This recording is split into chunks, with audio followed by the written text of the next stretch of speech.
Good morning. Hello there. My name is Graylin Thornton, and I'd like to welcome you to the ONYX Detention program. Today, we'll do the history of people of color in leather. We have over 5 decades of history from our panel and guests today. And as you can see, we are being interpreted by Brandon here. And thank you, Brandon, for allowing us to make it possible for our non-hearing brothers and sisters to be part of this broadcast. Before we get started with the panel, I want to tell you a little bit about ONYX. Let's see here. Pulling up Sergio's notes. Okay, so for those of you who don't know, ONYX is a national chain. We cover the Northwest region covers San Francisco, Bay Area, Sacramento, Monterey, Washington, Oregon, Alaska, and Northern Nevada. So the ONYX Northwest chapter is not only in San Francisco, we're all over the Northwest. On the behalf of the club, my brothers and sisters of ONYX, I want to say thank you for attending this program today. Today's program is the first of four virtual table talks taking place on the third Saturday of every month for the rest of the year. Our goal is to engage, educate, and empower men of color. In the upcoming months, we will talk about uniforms, pup play, and toys. Today's event, though, will be divided into 2 segments with a 10-minute break in between. During the first segment, we will have a presentation by Viola Johnson. We all know Vi is the curator of the Carter Johnson Library. And during the second half, we'll bring the other panelists into the discussion. They are Judy Tallwing McCarthy, who we all know is the very first IMsLL. We have Steve Bailous, who was on the original forming committee for ONYX. We have Cain Berlinger, who is an author. Jose Gutierrez, who was the very first international leather boy. And of course, we have Taisha Nicole Best, who I always call the baby of the bunch. So thank you very much, all of you, for joining us. Let's see. I would like to tell you a little bit about the charity that we're helping today. The Carter Johnson Library is located in Pennsylvania, and it was started by Vi Johnson to preserve the history of people of color in leather. And one of Vi's biggest passions is reading. And I'd like to encourage all of you to pick up a book sometime and read about our history. Now, let's see, Vi.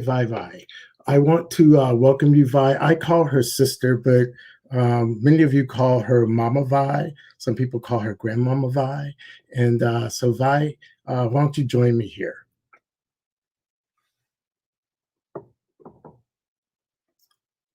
Unmute.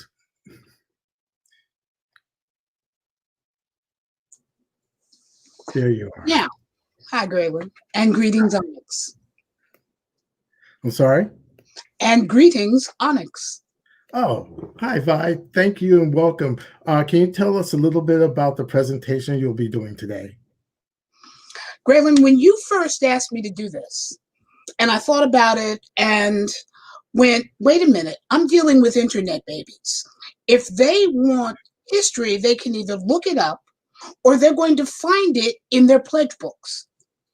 But what they're not going to find are the experiences and the memories and the evolution as it was watched by us old dogs of how people of color began to integrate into what it is that we do. So rather than putting it in a timeline, bringing out the retired teacher in me, it was easier and it felt better if I talked to my sons, grandsons, nephews, and cousins the way a grandmother would, the way you would hear it at a family reunion, the way you would hear stories around the family Sunday table.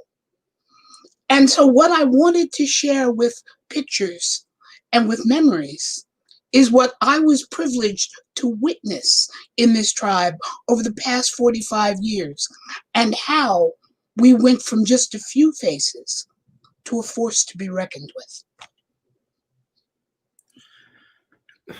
Thank you, Vi. You know, one of the reasons I wanted to do this panel is because I believe it's so important for, and it's hard for me to say this now, but for young people to hear the stories, because I still consider myself young.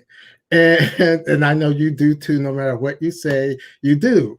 And so to tell our stories and for our stories to be part of history just seems like a very, very odd thing. But it's so important for the younger people coming up to hear the stories directly from us, because like you said, reading about it on the internet is just not the same. You don't hear the passion and the love that are in the stories. So thank you very much. And with that, we'll get to your presentation.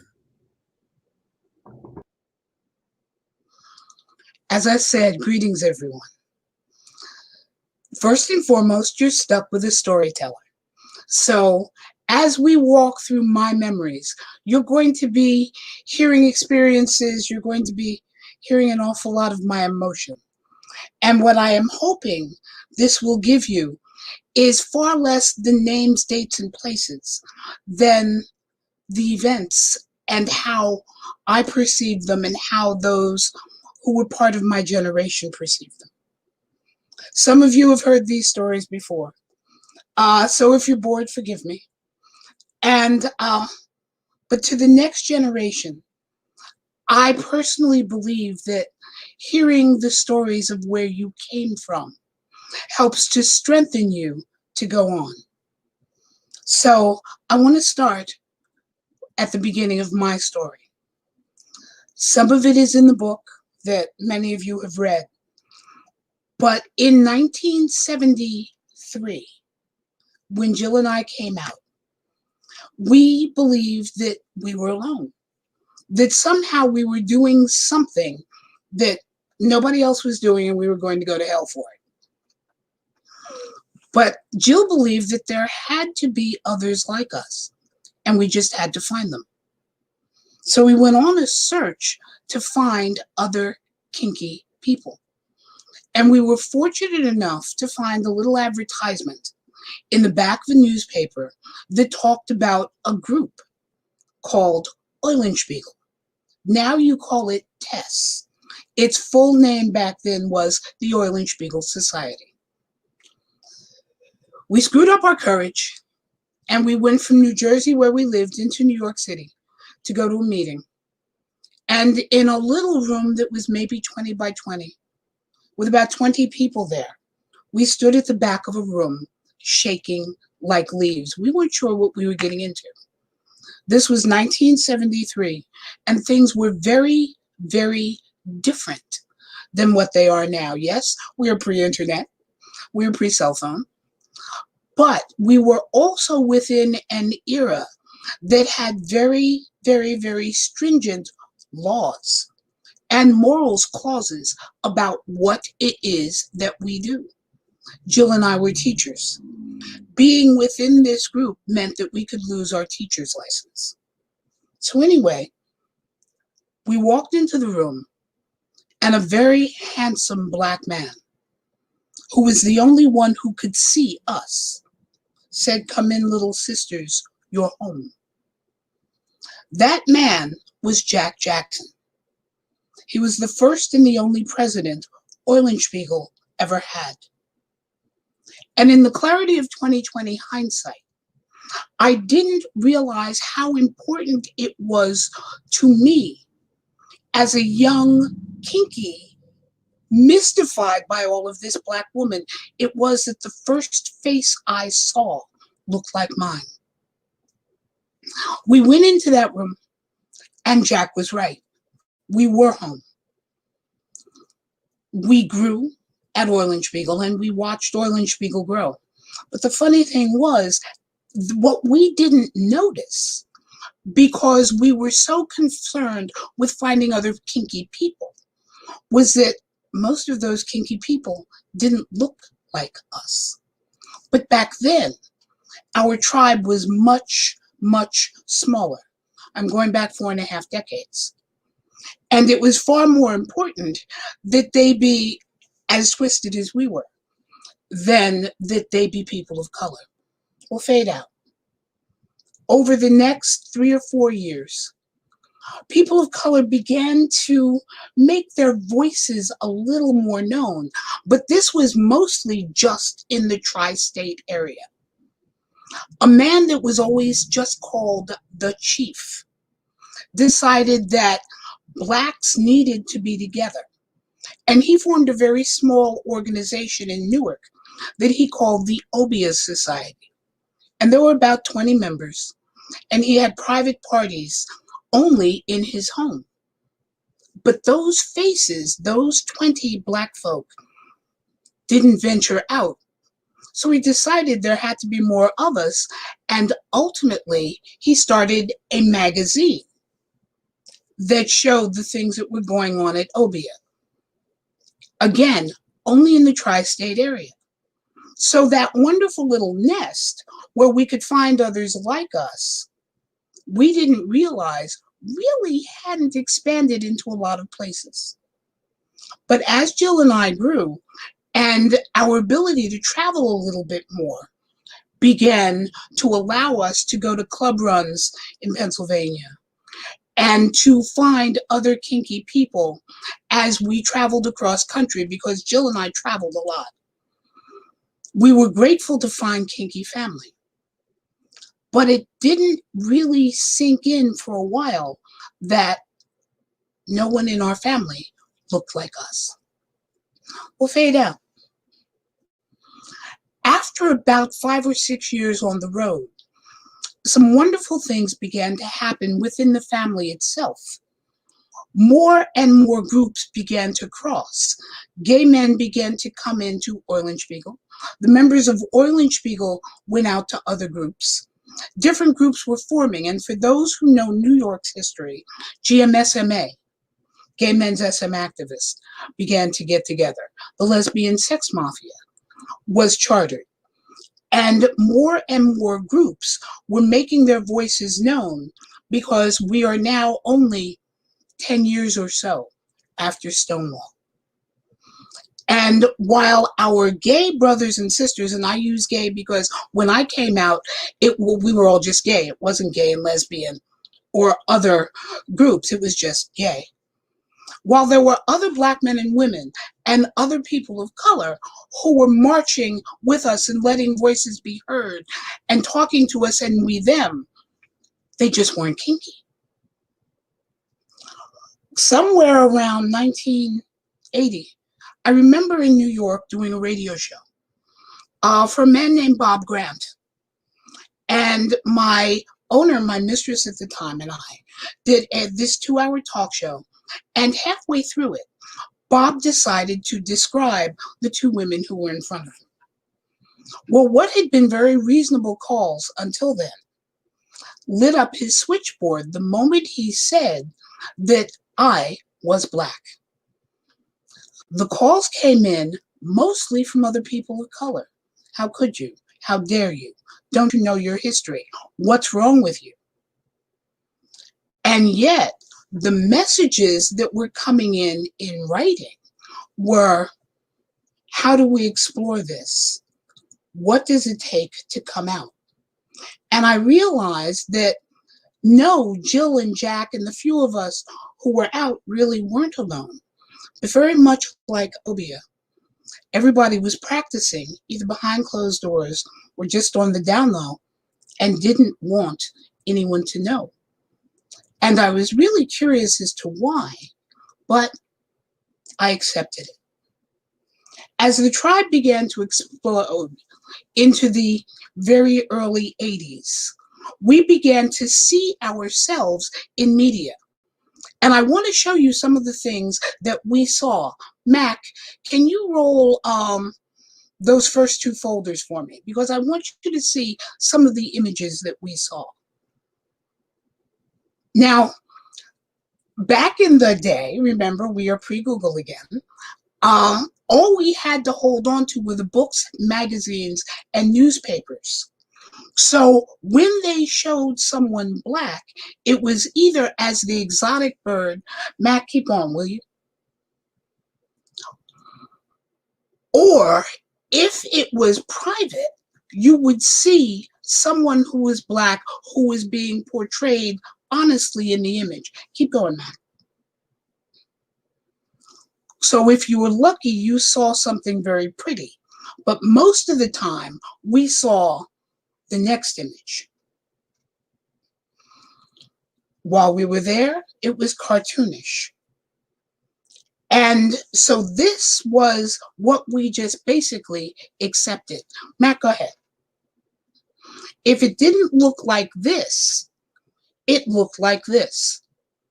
While we were there and we were in fetish gear, we were helping and we were somehow still subservient, with very few exceptions. And one of those is the next one. Max, show that next cartoon, please. This is very different in that it's a woman's perspective. The artist who did this was a woman showing other Black women in superior positions because all of this artist's dominant friends were Black female and respected. But these things were a rarity. Thanks, Mac. We saw ourselves in helping images if we saw ourselves at all. But times were changing. The magazines were no longer just looking at us as exotic birds. They were beginning to realize that sometimes we were even fetishized. Mac, let's flip into the next category there. The next decade, I should say.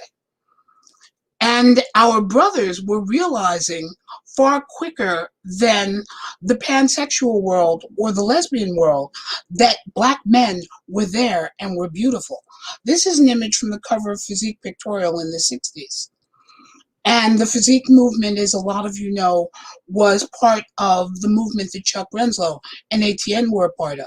And they were simply sketching their partners. Mac, let's go to the next one.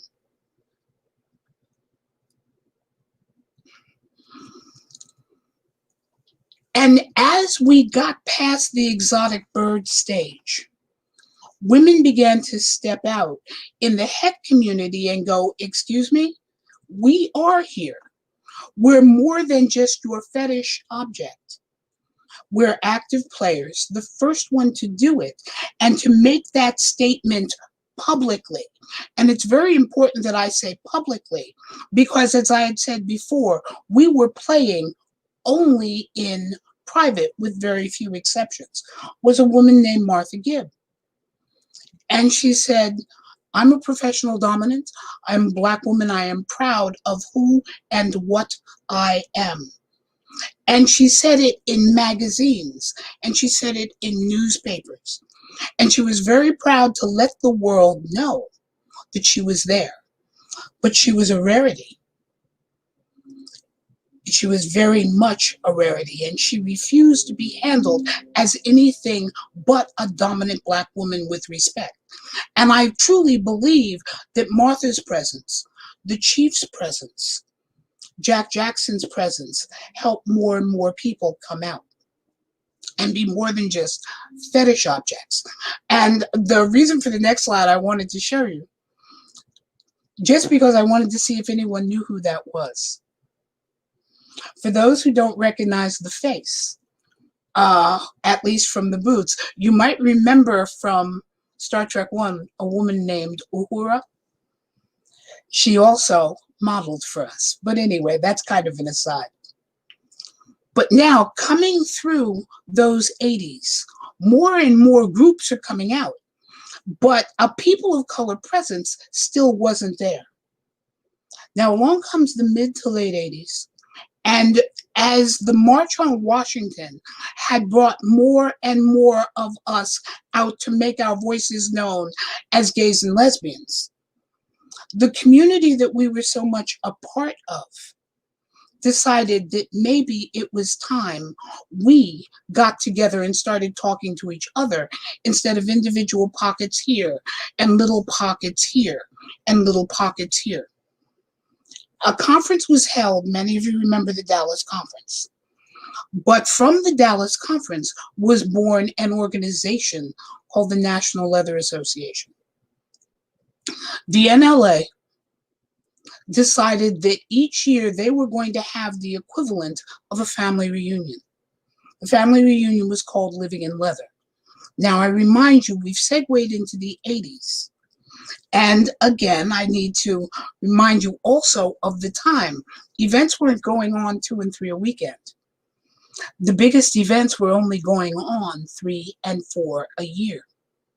And Living in Leather was the place where we all got together. The first Lil was tiny. Judy Tallwing, who is also on this panel, can tell you about that because Judy was at the start of the NLA. The second and the third began to see the movement grow. I remember being at Lil 4, Living in Leather 4. And there were about 400 people at that conference. And it was wonderful to be among kinky family. But I looked around that conference, and for the first time, I realized I was lonely. There were 400 people at that conference, give or take, and me. And in realizing that I did not see other faces that looked like me, I suddenly realized I was stepping backward in time to that lonely feeling that Jill and I had when we first came out. The good thing was that wasn't to last much longer. We as people of color began to claim our sexuality. When I went to Los Angeles and got active with the groups out there who are wonderful now, NLA Los Angeles, Avatar for men, Leather and Lace for women, people of color were beginning to tentatively take those steps into the kinky world. It's not that we hadn't always been there, but now we were willing to say, hi, we're here. Mac, let's flip into the 80s.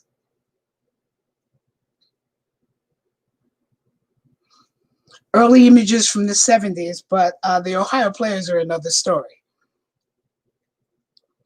And people like Vern Stewart, people like Mr. Marcus, were beginning to let their voices be heard.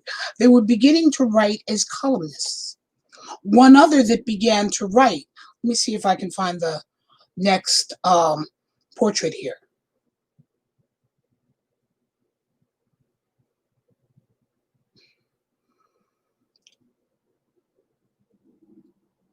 One other that was beginning to write and make his presence known is also on this panel today. Cain Berlinger was a writer and a well-known gay and lesbian writer back in the 80s. Cain did a lot of amazing things, and I'm going to brag about him because he won't. Aside from the fact that he was willing to be out and in public, to be seen as a Black gay leatherman, he had a history in Europe that helped the leather men there come out.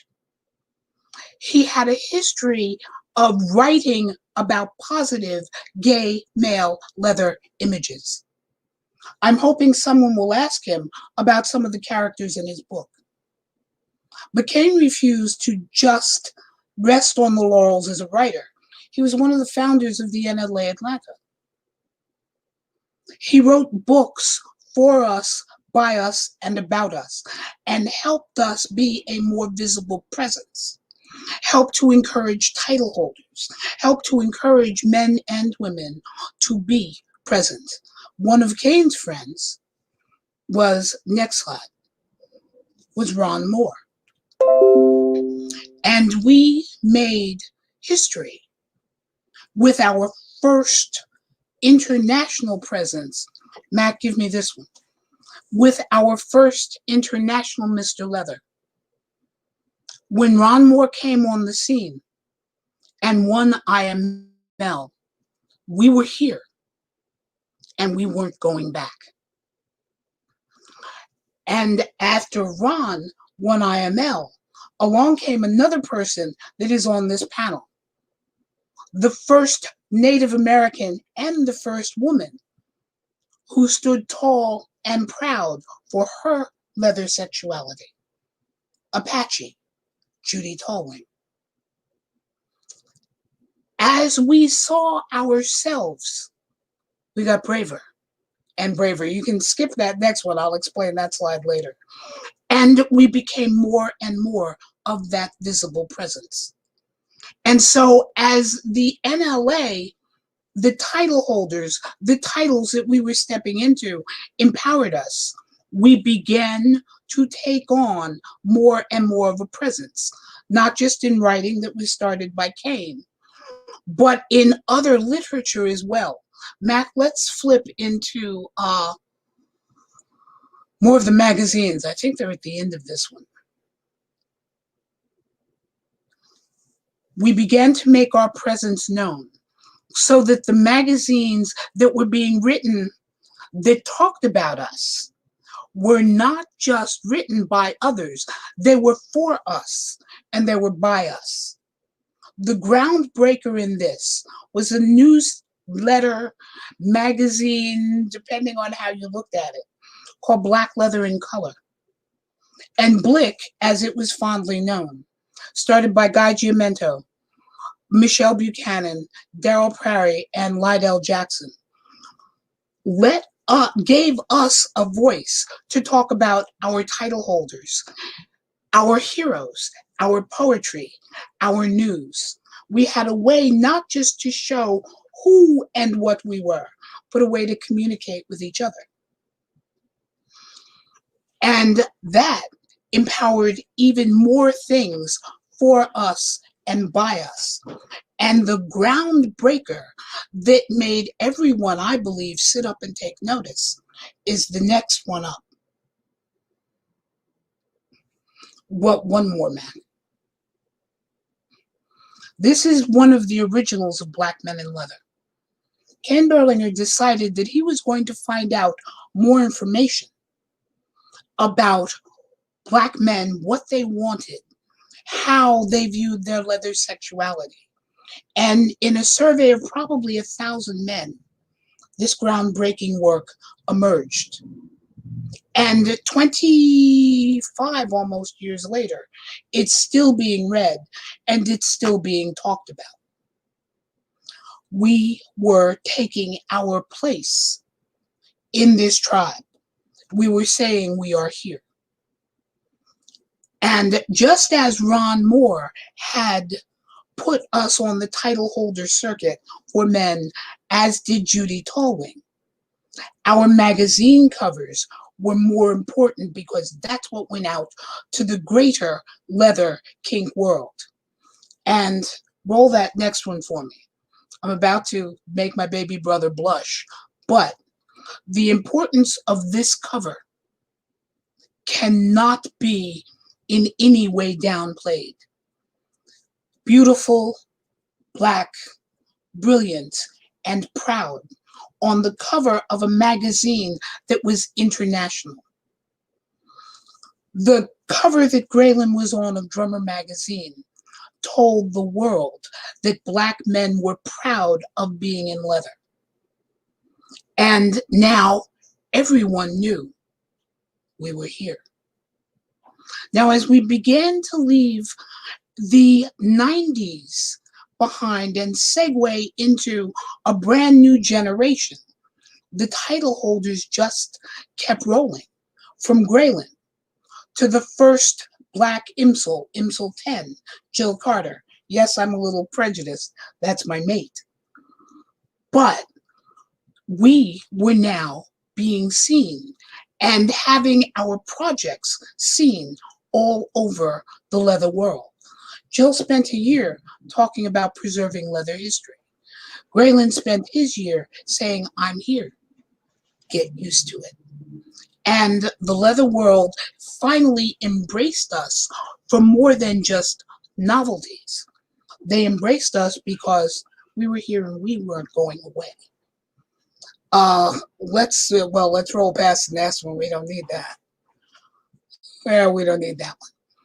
And right behind Jill for IMsLL came Stacy Thomas, MsLL, 1996.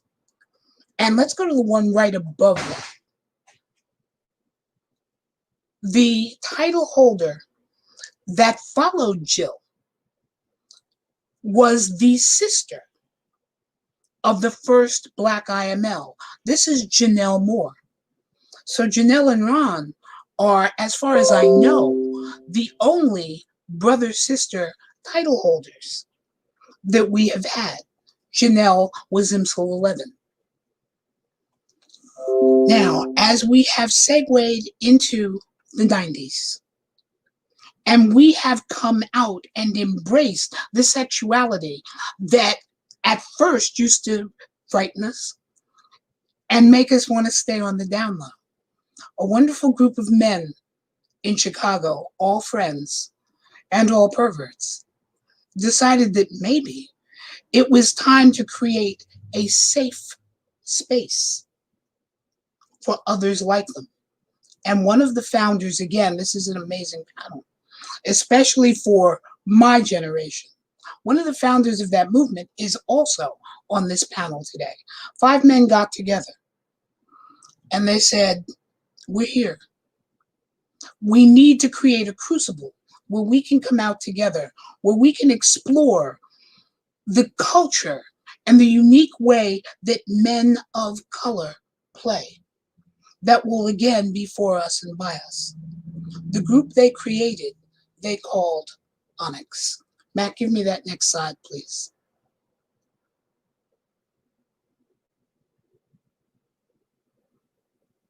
Perfect. And at least within the gay male community, they were no longer alone. The ONYX phenomenon and all that they've birthed, including the ONYX pearls, and that's a subject for a different discussion, have made a comfortable and safe place for people of color to explore SM and kink the way we do it. But that was just in the gay world, because of course, if you come out as gay, it's kind of easy to slip behind it and come out as leather. But in the pansexual world, Lil had started the phenomenon, but we still didn't see a lot of images of ourselves in the more commercial magazines until a magazine called Bondage Life discovered an artist in Germany who called himself Coco. Give me that next one. And Coco, who's still a relative unknown in terms of who he is, sketched beautiful Black women for a heterosexual climate, sketched them without caricature, sketched them with pride, sketched them with love, both submissive and dominant. And let the het world know that we aren't just exotic birds. We aren't just rarities, that we were an active part of the scene. So, from being alone to being able to see my brothers, my sons, and begin to see my sisters, my world had changed dramatically in 2.5 decades. From being alone to being almost everywhere. Let's skip into the 2000s, Matt.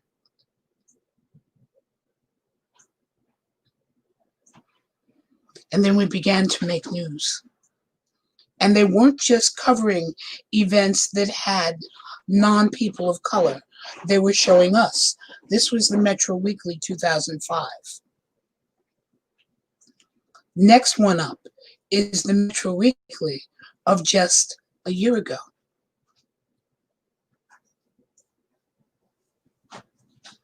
And let's skip down to the one that's going to embarrass again, my brother.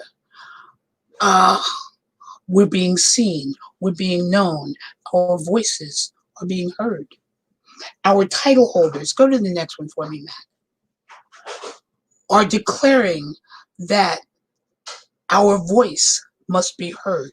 This is Black Cat, who is ABW 2005, I think. Down to the next publication, if you will. Our IMLs, strong and brave. Our Onyx Pearls, coming up on covers. Even the Leather Journal is featuring us. Advertisements were featuring us.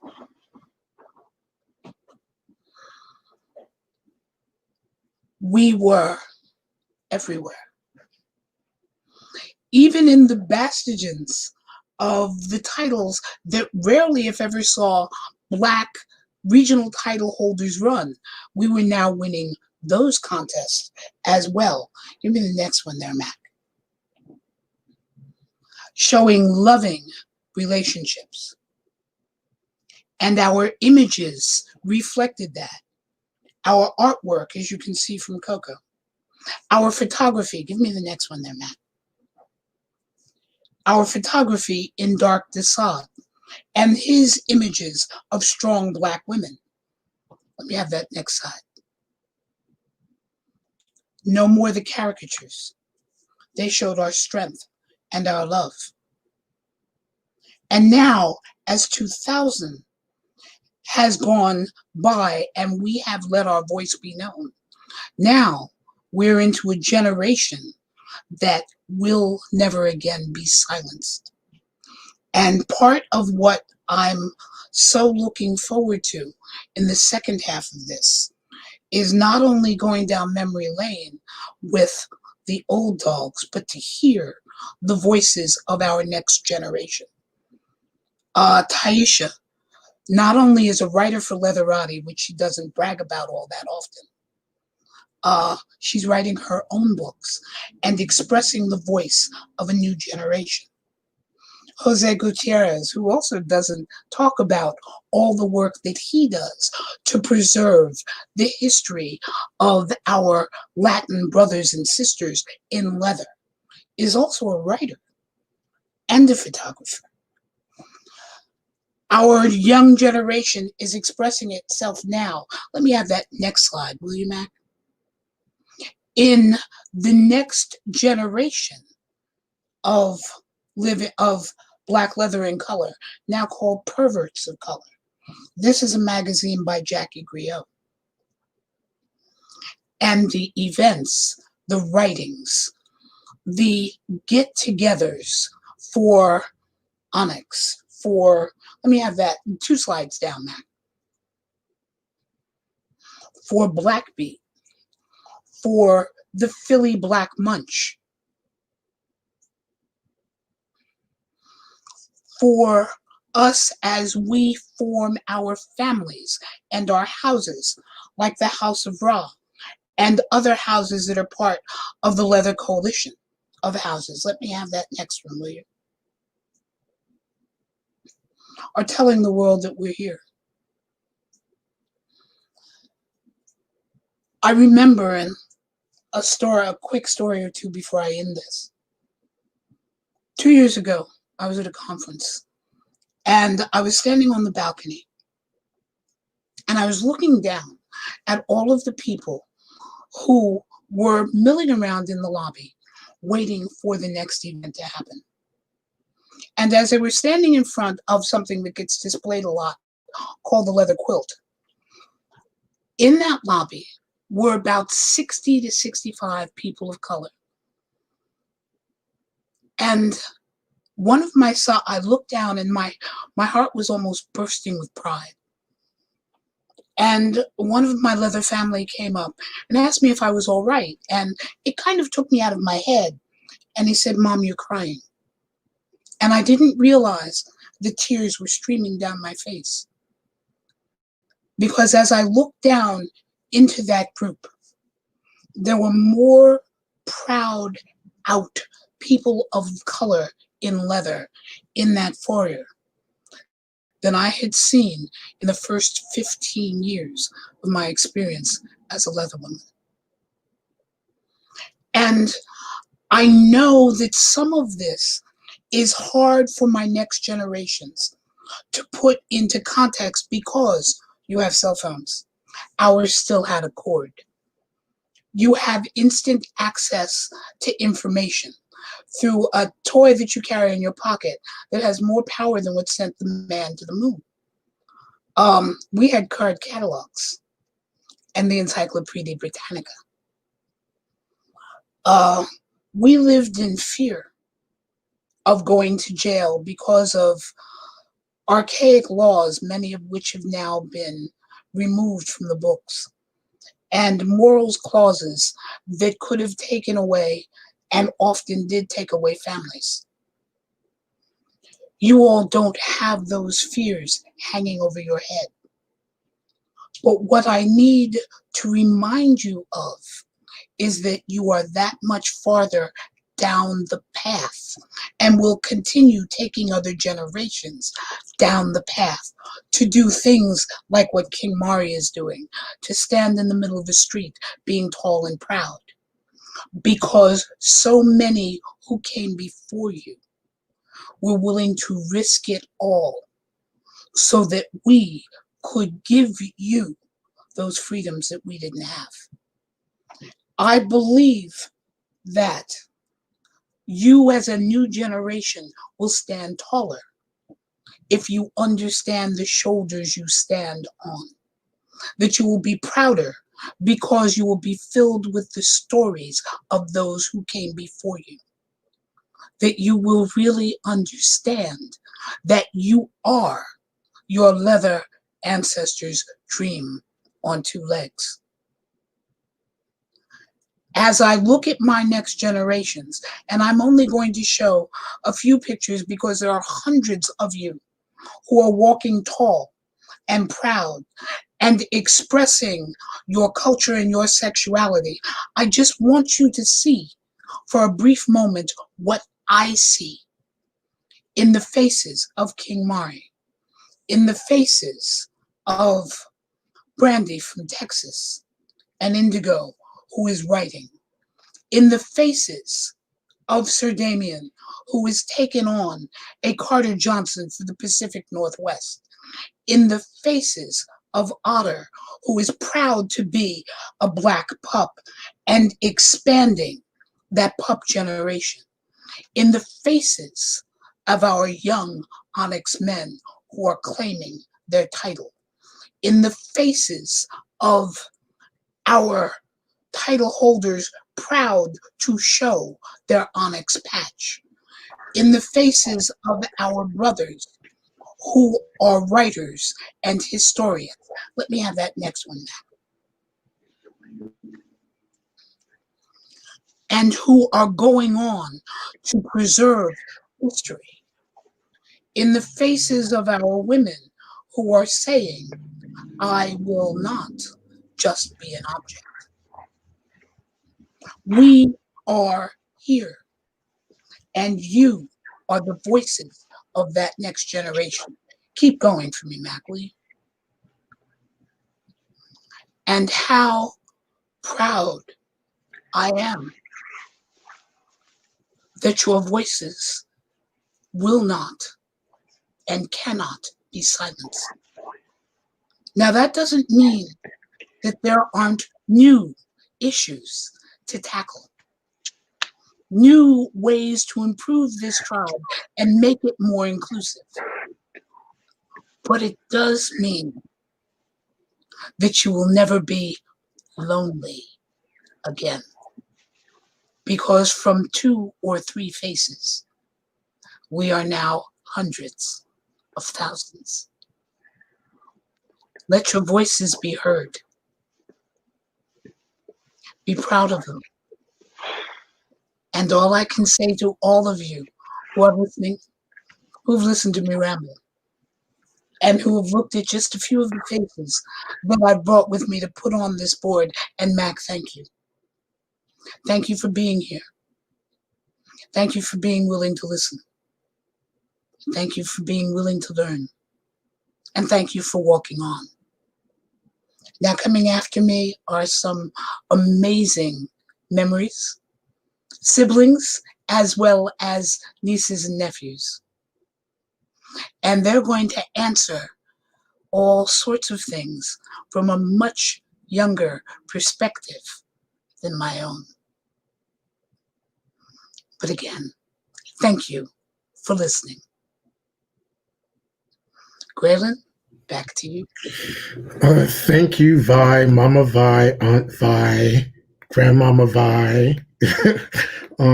As you were speaking, I was reminded of the time when President Obama was elected, and you heard the stories of all of these Black women and mothers and grandmothers who were saying, we've been waiting for this our whole lives, Yes. and then you heard the stories of how they waited and what they did while they were waiting. Never silent. They were part of that. They were part of making that happen.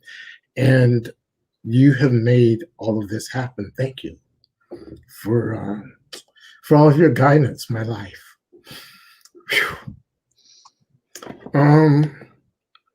We're going to take a short break. I know I need it.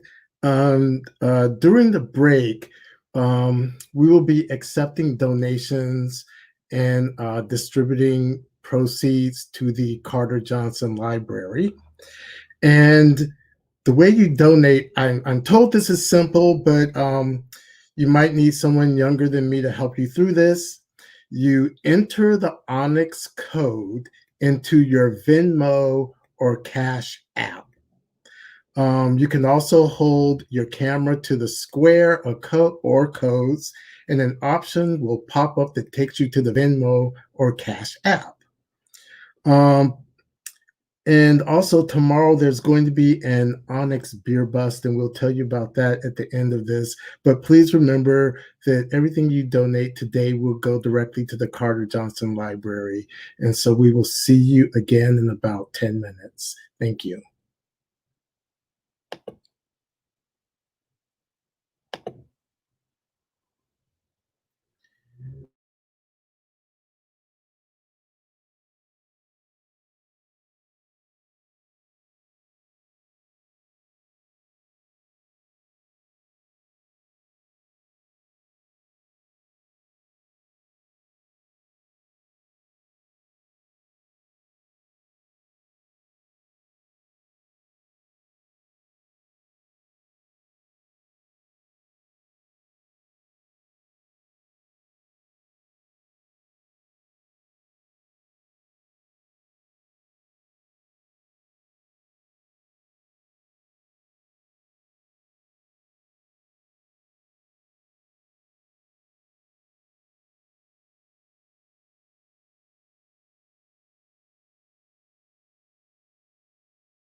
Hello, thank you. And on behalf of my ONYX brothers and the committee, welcome back to our first program in our detention series.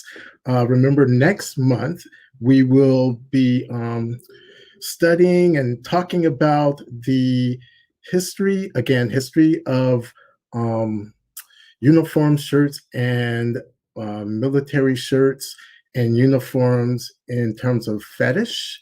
And we'll have some members of ONYX who are quite passionate about that, discussing fetish uniform shirts. And I want to just say one thing. One of the reasons I want to do this program is because my ONYX brothers are quite tired of hearing me talking about back in the day, and I actually don't think they believe me most of the time. They think I just make that stuff up. But now hearing and sharing these stories with my contemporaries, it gives me a sense of pride, and it makes me thankful to be able to share my brothers and sisters from back in the day with the younger brothers and sisters here today. So thank you to all the panelists here, and thank you for sharing your stories. We already know Mama Vi, so let's bring back Mama Vi to the panel. And the next one I want to introduce you to, I was actually there when she won this title in 1987. I didn't quite understand the impact of that.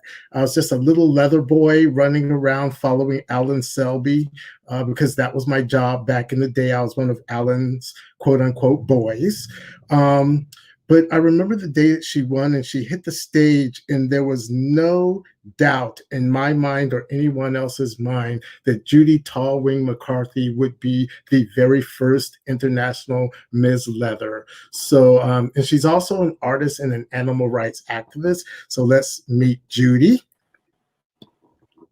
Hi. Hi, Judy. So Thank you for you. I see you. Oh, I can scoot forward a little bit. Okay. All righty. Okay, we're gonna introduce the next one now. I've known this man again for many, many years. He was one of the founders of the original ONYX chapter back in 1995. He's also an HIV/AIDS advocate, and I'd like you to meet Steve Bailous. Hi, Steve. You have to unmute. Hi, Steve. There you go. The beard looks good on you, by the way. I didn't tell you that earlier. Looks really good. Thank you. It's good to be here. This is a great group to be amongst. Well, thank you. And I agree with that. The next one we heard about a little earlier. Actually, Vi touched on all of us a little earlier. So I'd like for you to meet Cain Berlinger. One of the things that I don't think Vi said was Cain was actually one of the producers of the Ebony Leather Contest. So, hey there, welcome, Cain. Well, glad to be here. Now, we have another first. I remember when this young man became the first international leather boy. And since that time, he's gone on to really work with the history of the Latino GBLT community. So, Jose Gutierrez. Thank you for having me. I love you, family. I love you. I'm glad you're here. It's always good to see you. Thank you. The next panelist I'm going to introduce, and I always say this about her. I don't know if it bothers her or not, but I don't really care. She is the baby of the bunch, and I call her that because I remember when she was first getting started, and I am so proud of her. I don't think I tell her that enough, but I'm very, very proud of her. She is one of the founders of PACO, and she'll tell you more about that when she gets here. And so, Taisha Nicole Best. Hey everyone, good afternoon. Hey girl, how you doing? I'm good. And see, and you just outdo all of us. You know, it's kind of funny because one of the things that I talk about with my ONYX brothers when talking about back in the day is how we dressed. And then I look at this generation, it's like, we didn't even think of that. You know, at least I didn't. I don't know. Vi, you might have pulled that off. I don't know. Judy, maybe. Well, I come up with some pretty wild stuff, but But I didn't look that cute. I don't know. Me neither. Oh, I don't know about that. I don't know. I remember you, so I think you did look that cute. So Dad. let's start off with looking at Vi's book, which she touched on a little earlier, and I'm talking about To Love, to Obey, to Serve, Diary of an Old Guard Slave. And I have to say, even I know it was written years ago, but old guard, we hear a lot about that term these days. We hear a lot about new guard, right guard. I don't really, you know, there's On just guard. on guard. There's all kind of guards around. But I want to read a quote from that book. It says, back then, we played by rules that this leather generation cannot conceive of now. We played for keeps.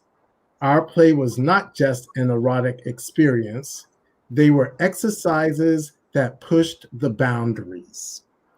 So when we look back in the day and we start talking about rules, and I'm going to open this up to the entire panel, what rules were there back in the day that we were following? I guess since it's my quote, I better start with this. Mhm. Remembering, and it's hard for this generation to understand the 70s because half of them hadn't been born. We were the first out leather generation. It didn't mean there weren't many before, but we had the advantage or disadvantage of a public spotlight in terms of newspapers, events, and a greater ability to be with each other. But the things that are there now weren't there when we grew up. When it came to safety, we weren't thinking about it. We were chasing our own erotic experience, and we made a whole lot of mistakes, including a whole lot of bumps and bruises, a few broken bones, and a lot of things that would make this generation look at us old dogs and go, "What the were you thinking?" Something that I preach now to my next generation in terms of safe words. When Jill and I were playing in public play spaces in the 70s, a safe word could have gotten Jill laughed out of a public dungeon. You let your slave do what? Something that I hear so often, and while I understand for other generations, I can't even begin to think of for myself, is the phrase protect the property.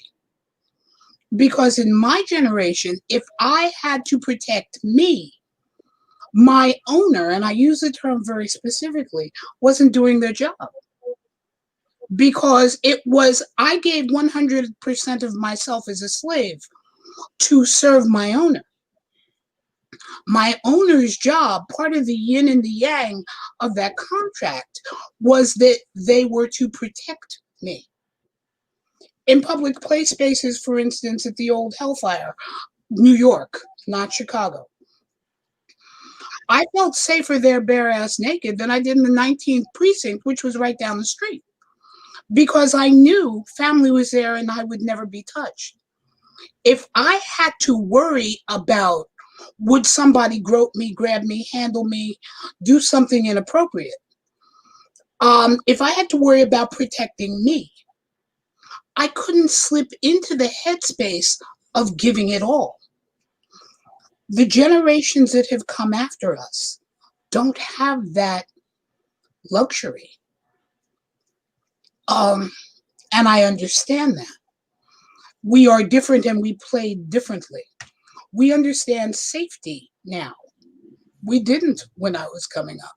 Well, you also came from a completely different perspective than where I came out. East Coast. East Okay, Coast. you came out in a predominantly, at least from my information, what I've learned, a predominantly heterosexual kink community with gays as part of it. But it was a different, you know, I came out in 1959. I was a street kid. I got taken in by a leather man because he fell in love with my best friend, Larry, who's a gay man and not leather and very cute. But Larry and I were street kids. I was the man took me in and took care of me. He made sure I went to school. That's why I away from him and ended up where I did. But anyhow, different, completely different. The lesbian community was very when we started coming into the 80s. The lesbian community was, it's really hard sometimes to say, but it was really hard to be, first of all, a woman of color, and then a leather woman in the lesbian community. We were ostracized. We were called abusers. And if we didn't wear the typical flannel shirt, you weren't really invited to much. So a lot of us had to leave our leather kind of QT, especially in Phoenix, Arizona, which is where I came out. And so it's a whole different perspective, you know. I wish, honestly, often I wished I could have come out more like you did and Jill did. I would have learned a lot more, a lot faster, and been less dangerous to a few people. But I didn't really realize how freeing being a leather woman could be, or how free I could be, until I moved to the Northwest coast. And then I met so many women like me. And I decided then I'd put on my boots, ride my bike, and raise hell. That was it. We didn't have a slave community per se. There were submissives, and often they were in the position of what the slaves are now. We also didn't have rules. You know, I just said when we started, Max said he was going to kind of erase that out for a little bit. One of the things we used to say up in the North Coast, because we also included California, you know, San Francisco. We even had people coming up from Palm Springs, but they came all the way up, and San Diego came up to Portland was the place then. The Outer Limits hadn't even started yet. We had Catharsis, and then we had PP&T, but we didn't have leathers, you know, those rules. We didn't have an old guard. That's why I'm really fond of saying is us old dogs, like you say, that came out back then and tried to survive. If you want to call it, have a lot of rules. We were making them up as we went. Exactly. One rule we absolutely had was to police ourselves. If you saw somebody doing something that you knew for a fact was going to hurt that person, you stepped in. And you didn't make a big deal out of it. You just went, because we all knew each other. You know, we had to trust each other. You walked over and you said, hey, you need to knock that off. The thing was, there were only maybe 3 women of color in that whole group.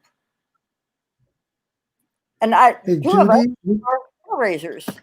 Judy, I don't mean to interrupt you, but we're getting Sorry. ready to go to your video in just a second. Okay.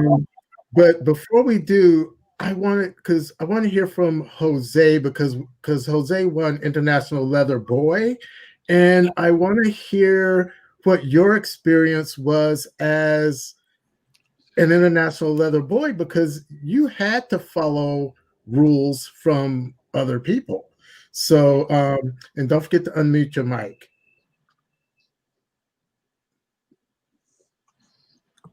Yes. Thank you. Thank you for having me. Well, I born and raised in Mexico. So my family, we moved to Atlanta, Georgia. I live in Atlanta, Georgia for a couple years. And I don't know why I get this magazine, leather magazine, that I have these fantasies for years and years and years. That was a magazine from Tom of Finland, in which I see all these kind of leather men, like white gay men with big things, in the magazine. So in my mind, I was thinking that our leather community was like that, like fit guys with big things and blue eyes and, gorgeous guys. And then little by little, I discovered that no, that our community is different, like we all different. And that is the beauty of diversity.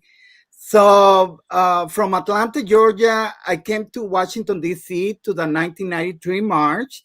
And then I went to New York City when I met Sylvia Rivera.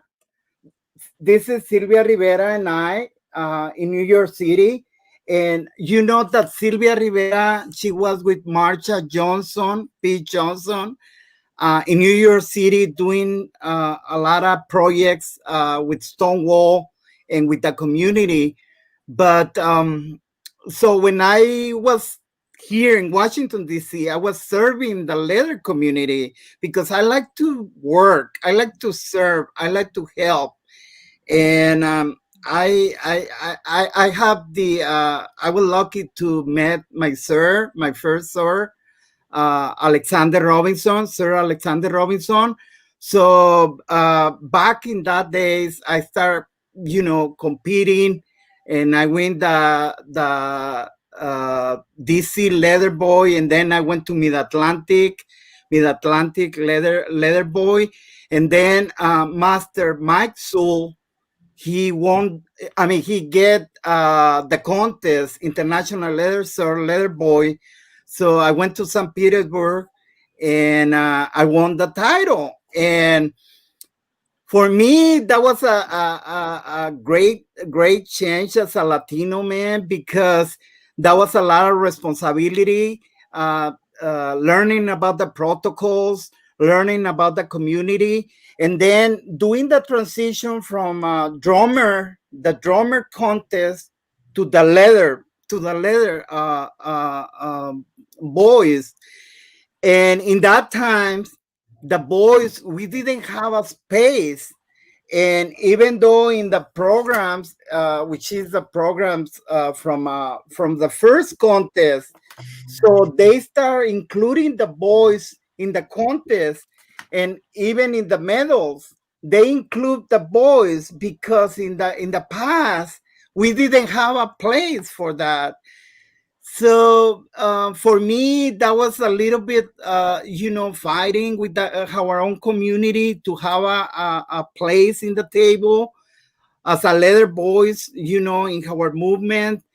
And I have a wonderful experiences, and I want to also thank Sir Bernard, Mr. Marcus Hernandez, my sir, in that time, Sir Alexander Robinson, and also Mary Elizabeth Boyd, who was the first lady of leather, and many other people. But I'm very happy that that I was there on the right time in St. Petersburg. And like I say, that was the transition from the drummers to the leather boy.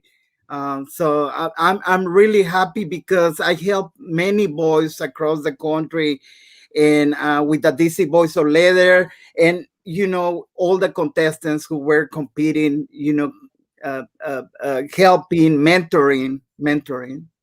Well, thank you, Jose. Hold that next thought. Matt, can we roll the video clip, please?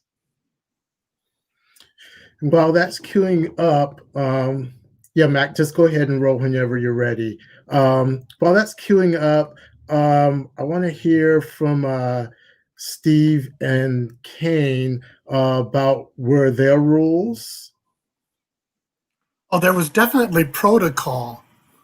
I'm going to just hold because I think you should pay attention to this video. It's going. All right.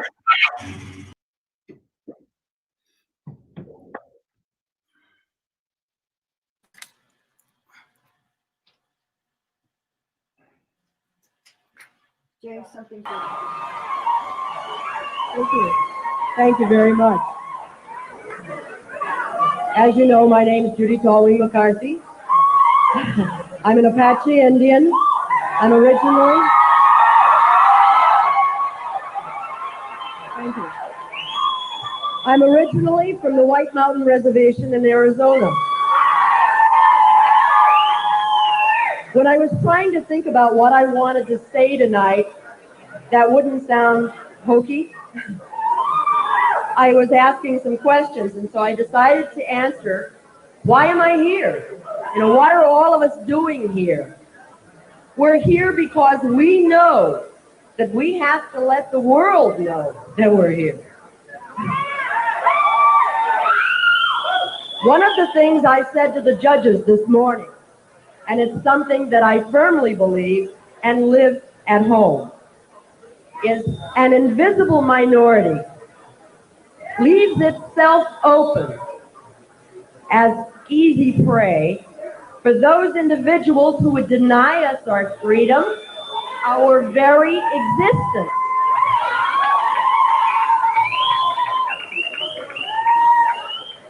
And we're here tonight being very visible, and we have to continue to do that.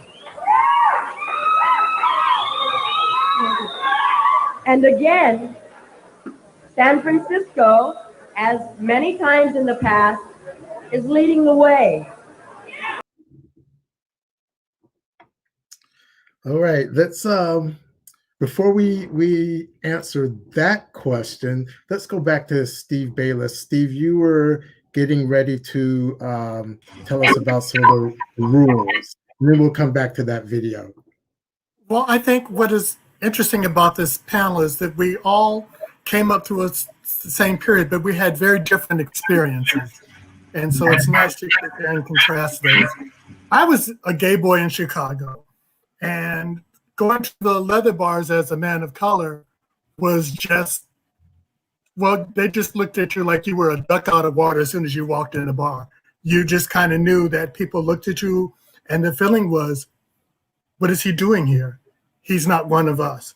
And so one of the things that I learned to try to fit in, to feel like I could belong, was to learn the protocol. Because if you didn't respond correctly, if you didn't acknowledge the sirs and respect some hierarchy, if you weren't dressed appropriately, you had to have on some gear, they just looked at you like, you better get out of here. You could not go in there in street clothes.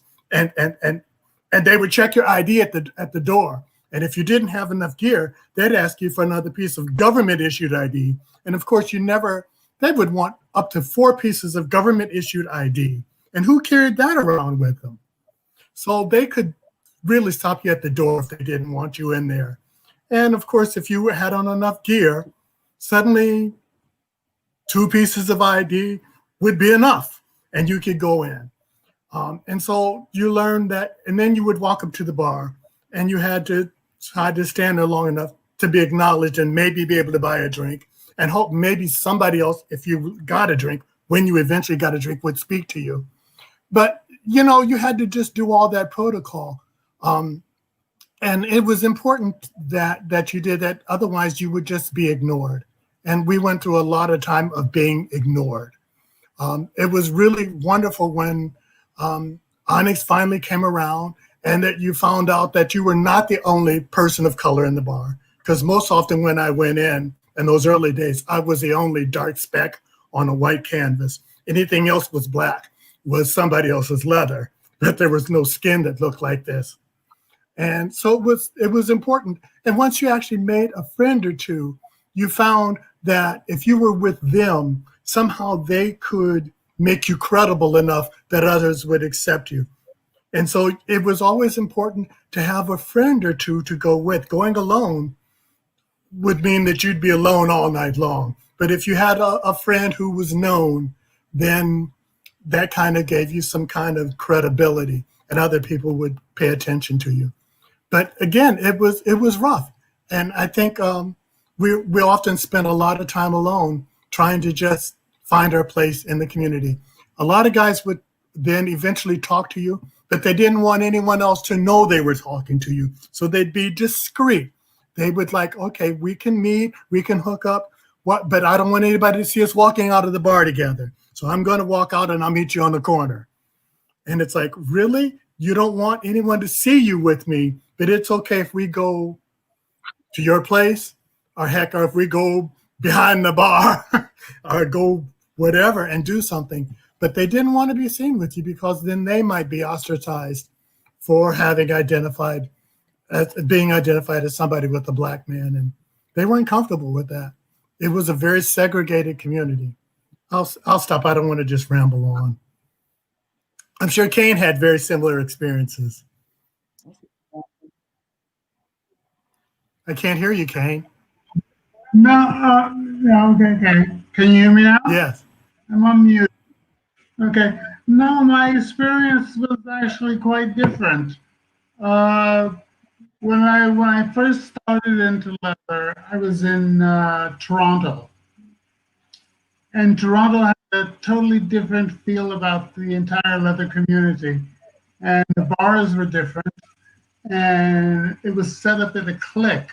The one or two bars that they had, the leather community shared it with the gay community as well. So you had tables, not sections, but tables set for just friends of leather. You had other tables that were loaded with twinks. So we all kind of merged together. And that was a period of when I went through a lot of people coming back from summer vacation saying, look, I'm almost as dark as you, because I was like one of 2 or 3 black men in the entire place. And it was all men's, but I was fairly young at the time, and I suppose looking pretty good. And I was already wearing some leather because I liked it, not for the sexual statement, but how I looked in it. And a lot of the men of Spearhead of Toronto took me under their wing and kind of pushed me through the socials. But almost all of the bottom boys that I had kind of trained me into being a master. So instead of me training them, they were training me for whatever made them feel good, made me feel good. And they say, oh, there's a great top over there, because they had taught me and I had made them feel good by making myself feel good. And when I traveled from Canada, and I came back to New York for a brief time, and then I went from there to Europe. And again, it was a totally other different sensibility, because I had heard over in the States, a lot of people of color couldn't get into bars, not because they were in leather, but because they were just black. And that was a lot of clubs and a lot of the party bars. And I was fortunate enough to have had an umbrella around me, which was looks, attitude, personality, friends, that kind of ushered me through the doors of the St. Mark's Bath. And I met a lot of the leather people through Spike and so forth, and they just kind of introduced me into stuff. So, I mean, I experimented on a lot of things to get where I am. And there was a period where I went to the bars and I had my bag of tricks and toys with me that I used.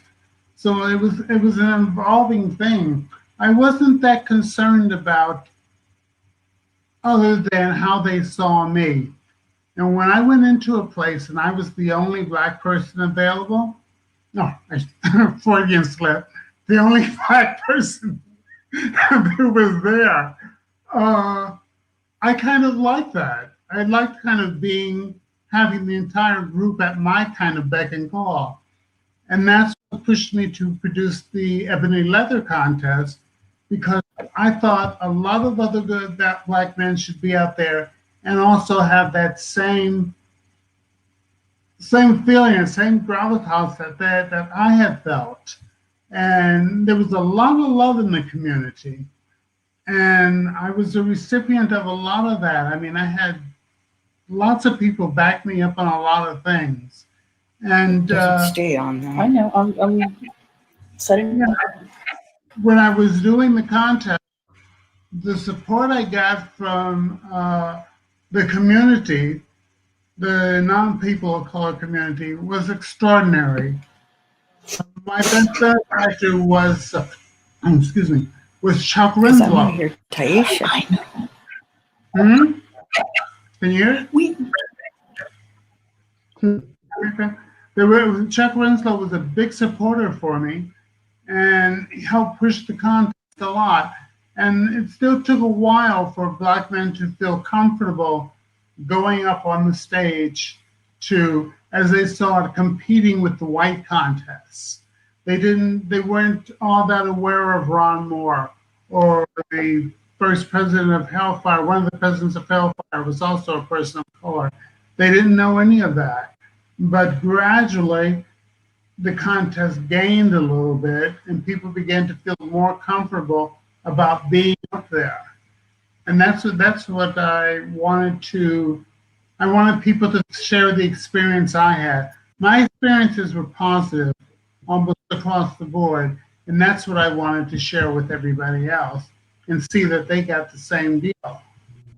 Hey, thank you, Cain. I wanna take a second here and go over to Taisha, because you have been an advocate for inclusion, and in Judy's speech, she said, "I'm here because they need to see that we are here." And I'd like to hear from you, because you've come a little bit after us, on whether or not you think that worked. Do you think that we were visible enough in the early days? Would you have wanted more? How has that impacted you and your generation? Great question. So I kind of like bridged the cultures in terms of the earlier culture and the current culture we see here. I actually came from the Dallas Eagle, to where when Mark Frazier took it over, he actually allowed some of us who were under 21 to attend the bar. So I actually had to get my hand stamped. I also had to abide by the 3 leather piece rules, so I had to do that. My upline is actually Vincent Andrews, the author of the Leather Boy Handbook. So I actually had more of a old guard upbringing. So there were rules that I was taught very early on, like don't touch what isn't yours. But he and I definitely had an upbringing that was very much history oriented. And then building from that. So my experiences was a lot like Cain and Stevens, where I was at the Dallas Eagle or other events, and I was like the only dark-skinned person there. For me personally, it got really exhausted bringing that glass ceiling breaker constantly. I was also part of the NLA scene. I was part of the NLA Dallas scene for about 6 years, and I was also on the board of NLA International for about 9 years as the policy and procedures chair for the first 7, and then the secretary as the last 2. So there's again a lot of this history bridging between some of what the older people that I call kings and queens and myself. And then, I would say for me, like the first 7 years I was very much in that surrounded by white folk, lost, did not know where my people were, because I actually wasn't part of the kink scene. I was part of the leather scene, and there was much less Black people in the leather scene than there was in the kink scene, especially Black people my age. And so when I found ONYX, thank you, Mufasa was like, come home. And I was like, wait, what? And so that's when I started surrounding myself with Black people, which actually changed how I advocated not only for myself as an individual, but also as a community. And that's when I also started seeing the lack of that visibility and awareness concerning our footprint, both virtually and physically in the community, which is part of the reason why I founded PACL. So when I saw that influx of title holders the year that Tobias ran and Eli and all them, there was about 7 or 8 individuals that competed that year. That's when I also saw culturally the influx of Black title holders in the mainstream title holder system. Up until then, I felt like it was just specs. And this is from what I saw as a person and what was made available to me, not just virtually, but through the news and word of mouth as well.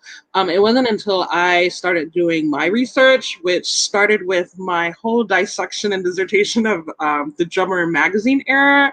And that's when you saw articles written by Judy Tallwing, stuff by Mama Vi, Joe Carter, that I started kind of putting together the timelines of the BIPOC leather history. And that was extraordinary. Now, if you check out PACL.org, you can kind of see some of that. COVID has kind of prevented me from like pushing it all out, but you can see a nice start as to the availability and visibility of the Black leather history, because that was, again, something that I didn't see. But as a leather person now, you can see that I'm kind of like outside of that box, because though I was taught the rules, I follow the rules that help me stay safe. And then I make up my own journey in terms of how to customize it to who I am as a leather person who is queer, on the asexual spectrum, hard of hearing. And that's where that accessibility and diversity comes from. Wow. You know, when I look at history, and thank you for that, Taisha, you know, looking back, I don't know if we were concerned with being as visible. It seemed like it was just sort of happening because we were playing and we were in these places, and we just figured people saw us. But, you know, there were many more people who were there with us, people of color. And so now I'm going to play a little game, and Mac is going to roll some pictures, and he could start. Mac, you could start whenever you want. And in this little game, I'm going to display a photo, and I want to hear what you have to say about this person. And please keep it brief. But our first one is George Wong. Let's see. George, Wonderful. anyone want to say anything about George? And wonderful guy. We were very close, and his loss was a great thing for the loss for the community. Yeah, one of the things that I remember the most about George, besides the fact that he knew the best places to eat, back in the day, you know, we did a lot of traveling because events were a lot less expensive to attend. And so we went to all these little off-the-wall cities, Omaha. There was a big event in Omaha at the time. There was a big event in New Orleans. And George always knew the best places to eat. But down in the LA scene, George was one of the people who kept that scene going. And it pains me to realize that in a lot of our history of people of color, we don't include, you know, the Chinese Americans, the Japanese Americans, the Pacific Islanders, you know, and I want our ONYX brothers to know that you were there, you were represented. So, you know, anyone else want to say anything about George before Mac hits the next slide? He was embracing. He was embracing of women, and was always willing, at least with me and some of the women of leather and lace, to share his connections, to share his phone book, to share the people he knew. I was a lover of artists. So whenever a young artist came on the scene, it's, why have you seen this? Without any kind of hesitation. And I loved him for that. He also wasn't afraid to take risks. I'd seen George step out and do some things that a lot of leathermen wouldn't have had the nerve to do. because he had such a great sense of humor too. And that's more how I knew him. And I knew him through Doug from when I was running Mr. S. And George got to be a friend because he and Doug were friends. Thank you. Okay, so now we have on the screen Nate. Oh, wow. My husband. That's Judy, my you want to go husband. first? Oh, yeah. Oh, yeah. Oh, my God. There's so many things to say about this man. He was a rascal, and I loved him dearly. We used to talk about being the best mates. I was the best wife he ever had, and he was the best husband I ever had because he slept on the second floor and stayed to himself, and I slept on the third floor. I told him he just wanted an Indian in the attic. That's why he put me up there. But Negrum he loved having people around. He loved entertaining. And the thing he did best was talk me into cooking for the entertainment. But he also was a lot deeper than most people realized. He could be so pissy. He could be so Mr. Elegante. But he could also be really down to earth. And if you needed something, he would be there. He would step forward. I love Negrum. And I know everything. I used to tell him, you're a pig. You're just a pig. And we laughed about that because that was our joke. And he said, I was a prude. He was a pig. But we were, I miss him. A day doesn't go by I don't miss him. But Negrum's the reason my art took off. He decided that he wanted to help me and stepped forward and introduced me. He snuck my paintings out because I wouldn't allow him to show them. He snuck them out to make sure that somebody that could do something with them saw them. And so he painted in museums. So Negron was quite the rascal. He would gather men. He was always willing to mentor somebody. And more than one time, you there, Judy? More than once, I would introduce him to somebody and I'd just go, you just have to just have court with Negrum and let him tell you some of the old guard traditions, some of the old guard rules. He was very demanding, but he was also very clear about what are the standards of being a leather person? And he held everyone to a higher standard, including himself. And so you couldn't be mad at him because he lived what he preached. And it was just an honor to get to know him and be with him. And I'm so proud of some of the boys that I introduced him to, who are now men and sirs and masters in their own right. And obviously because they came under the tutelage of Negrum. I definitely, I was also fortunate to meet and actually interview Say Negrum. I forgot who was introduced me to him, but that's kind of common with me because I know a lot of the older generations through various introductions. But anyway, Sir Negrum was very forward. What you saw is what you got. His painting, it was wonderful. I actually posted a link on the Facebook comment feed of the article I did on him because he went very in-depth with that article. And again, during my time while I was still writing actively for Leatherati, I really wanted to bring more visibility to Black and brown folk in the leather scene.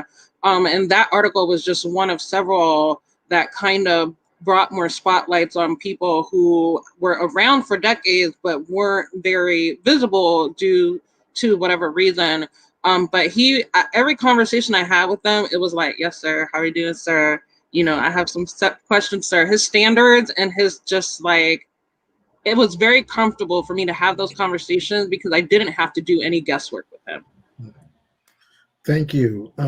We have Mr. Marcus on the screen, and I put him on here because everyone knew Mr. Marcus, everyone from back in the day, but we never ever said, Mr. Marcus is Mexican American. That just never happened. And it was always interesting to me when someone was Black, they'd say, oh, do you know Judy? She's Black. do you know Jill? She's black. But when it came to Mr. Marcus, no one ever said, you know, Mr. Marcus, he's Mexican, but he was. So now that he's here with us on the screen, who wants to start off on talking about Marcus? And I know this could go on forever, so keep these ones brief. All right. Who wants to go first? I can I just can you hear me? Yes. Okay, I just want to be very brief that Mr. Marcus Hernandez is one of the few Latinos in the leather community. And what I have from Mr. Marcus Hernandez is this. This is like a silver coin. So when I won the contest, was one of my judges in St. Petersburg, Florida. So he gave me this silver coin, really nice coin. And because I'm a Mexican and he was a Mexican American, we just click and we just have a lot of conversations. Mr. Marcus Hernandez, he was very concerned about the protocols and about safe sex, and also having the sachets, to wear the sachets and the medals, you know, when we went to a public place. And I can say a lot of things about him, but I want to give opportunity to the rest of the panel. But he was a great leatherman. I don't remember Mr. Marcus ever talking about his Hispanic heritage. And I think that's one of the reasons why most people didn't do it, because he didn't make a thing of it. I remember being at IML one year, and he finally said because of ONYX being there, he was going to actually change that. And he was going to start to embrace and speak about being Hispanic, because now it was safe to be a minority in the leather community, and that he thought that that would be embraced. But there were many years before that it was a deliberate, conscious decision not to make that an issue. And I'm glad that changed. Yeah, what I know of Mr. Marcus is that he was the Wicked Witch of the West, and that Vern Stewart was the Wicked Witch of the East. So during those years when they were both writing, the tea was off the chain. I actually was able to get a lot of access to even Vern Stewart's past writings, and I think I threw those up on. Oh, he's next. Oh, that's so nice. I was actually able to get access to some of his earlier writings by using the Wayback Machine. But they were very pivotal men of color who helped chronicle the culture of the leather scene during those very crucial years where, as y'all were saying, y'all were moving very fast and quickly. Y'all were just fucking and diving and just making it happen. But they made sure to take some time to chronicle that, and I'm very appreciative of their work. My biggest memory of Marcus is that we laughed constantly. I served on a IML judging panel with him and Alan Selby, and I spent most of the time laughing hysterically over side comments about just about everything. When we were they were always very sarcastic. And when we were on the march in Washington, I remember sitting out on the lawn with Marcus for at least an hour. And he did mention his Mexican roots to me. And we talked about unrelated other things. And he was just a generally great person to be around. Thank you, Cain. We have Vern up on the screen now. Judy, were you going to say something? You want to say something about Vern? I just wanted to say something about Marcus. Okay. When I was IMsLL, he wrote glowing things about me all the time. And somebody accused him of me having him on my payroll, and he got really angry. And he said, she's doing her job. Any title holder that wants to hear good from me needs to do their job. And he was absolutely true to that. If you messed up, he'd tell you about it. But if you were doing your job and that was representing your community, he was always fair. Marcus, I remember always looking into his column to see if I was getting yelled at about something. Sorry. But I do want to switch to Vern, because Vern started off here in San Francisco. Actually, he was the manager of one of the bars here. So he was one of the Black men who pulled me aside in the 80s and said, you know, whatever you do is going to reflect on all of us. And that was one of the first things that he said to me. But yeah, let's hear about Vern. Who wants to start off on Vern? He was fun to hang out with. He and I used to have a little contest that we did at IML every year. He and Marcus had this thing going, and I kind of got sucked into it about figuring out who was going to win from the meet and greet. And I remember us all three, the year Mike Pereira won, we all three walked in at the same time. And Vern looked at me and he said, if he can walk and chew gum at the same time, there's our winner. And I went, no argument for me. I got you. Oh, yeah. He did win. He was a community man. He expected certain standards from the people around him, and I loved him for that. Yes. And if you met those standards, he embraced you, he taught you, he loved you, and he photographed you. And he photographed you a lot. If not, that tongue was vicious.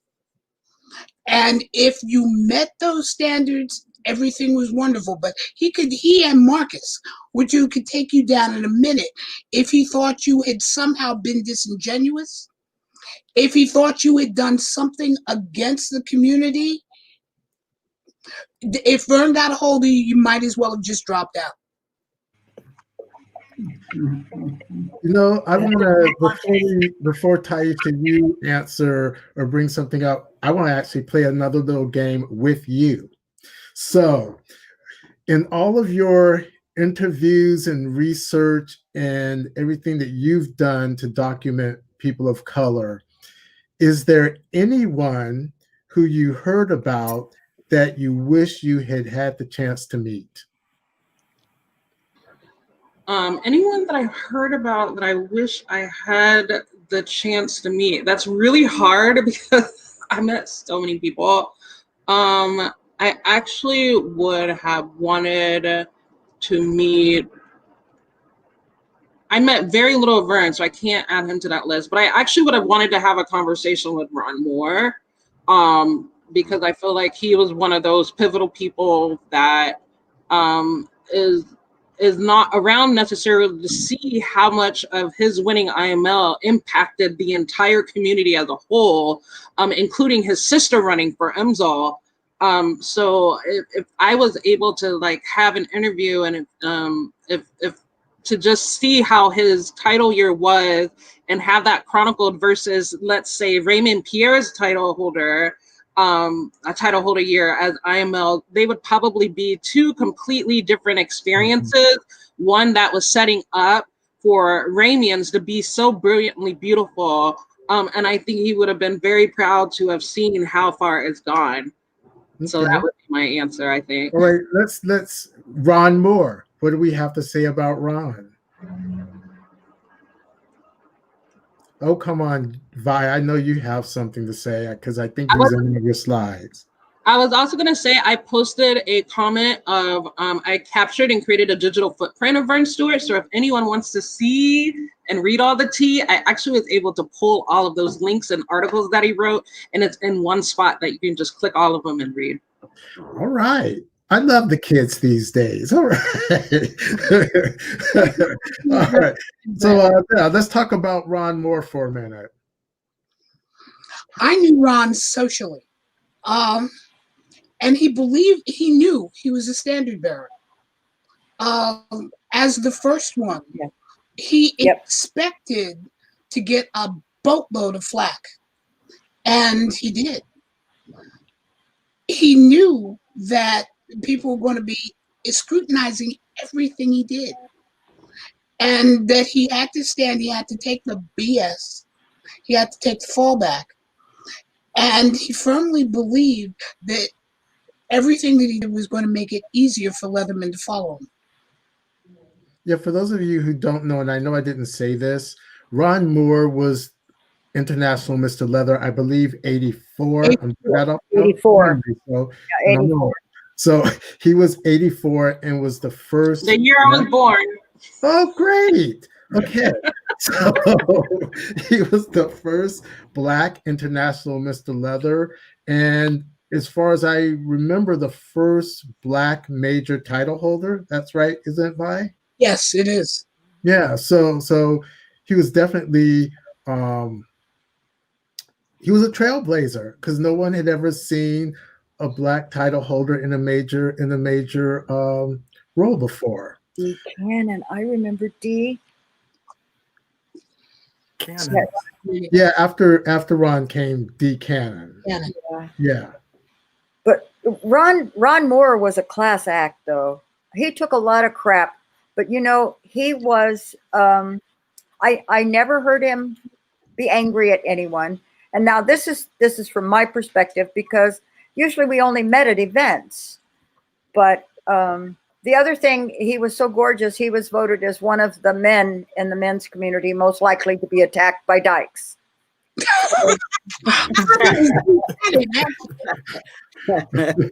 But he was always a bad thing. kind. That's not so bad, being attacked by dykes. I mean, there are worse things, you know? I'll remember you worse said things that that could Todd. happen. I'll remember you said that. Hey, Steve, I have a question for you. A lot has been said about ONYX and ONYX place in all of this. And yes, I understand there's an ONYX broadcast, and so it's not just to push it, but Go ahead, push it. I want to hear realistically, not Mufasa's version of this. I want to hear realistically the conversations that took place when you were ready to form ONYX. We just wanted this group for us, but we didn't know what we were doing. We were very honest about it. And very clearly at our very first gatherings, we had Cell Block was a brand new bar. They let us have bar nights there. And we would go in there, there'd be 10, 12 men of color, but there'd be 30 white men who were there, a lot of them from BWMT, telling us that don't worry about it. We've got organizations, we know how to structure, just let us do this for you. And it became very important. Let me hold you for a second there, I'm sorry. BWMT, because you got to remember, we're talking to some younger people here. BWMT, Black White Men Together.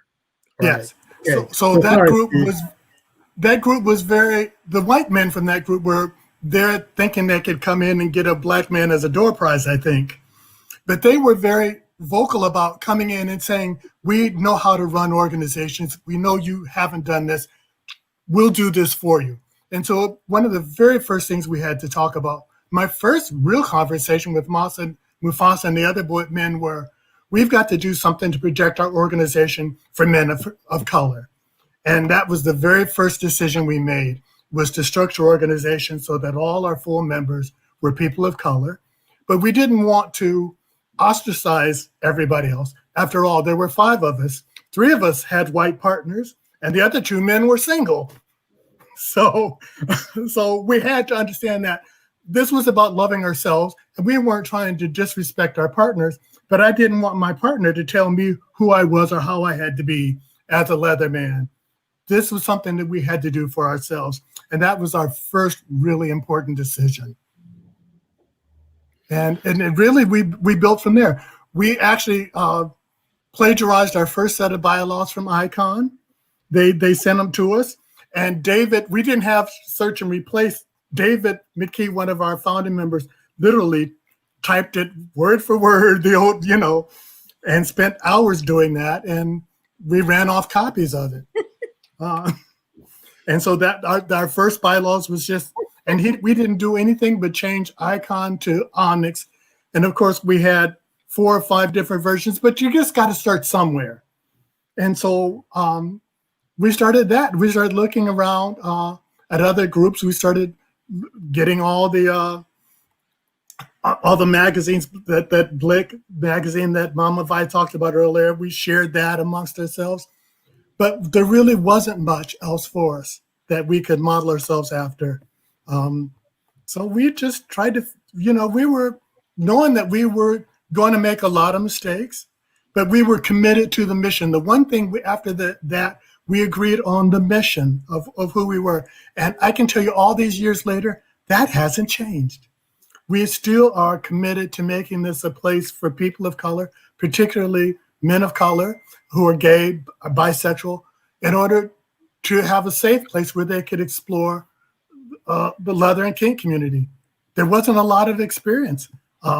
One of the things that we also realized is that the skill set of being kinky, we didn't have in our community. Most of us who wanted to learn kink and BDSM had to go outside of the Black community and play with white people to learn. And so that was one of the things that we decided was important for us too, was to learn and to teach each other so that we could build that skill set amongst ourselves. And it was important that if you learn something, teach somebody. Don't keep knowledge to yourself. Didn't Jill do a slogan, what was it? Each one, teach one. Each one. Teach one, teach one. I have just a little quick aside, if you don't mind. Don't No, mind. go ahead. Steve, you know, Yes. you guys took your bylaws from ICON. Uh-huh. I have a little bit of NLAI information.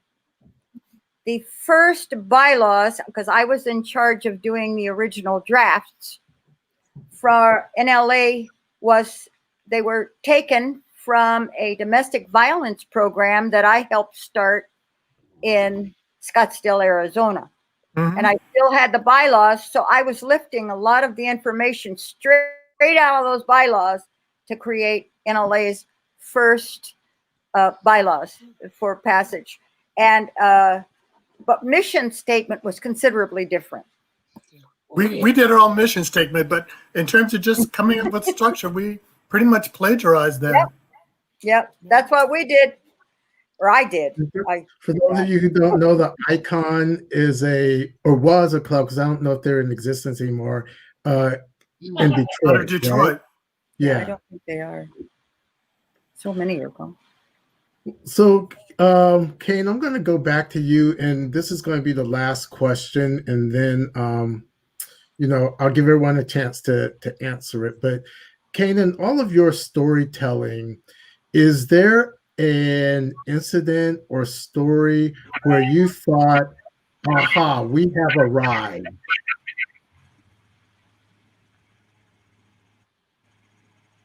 I'm sorry, I didn't understand that question.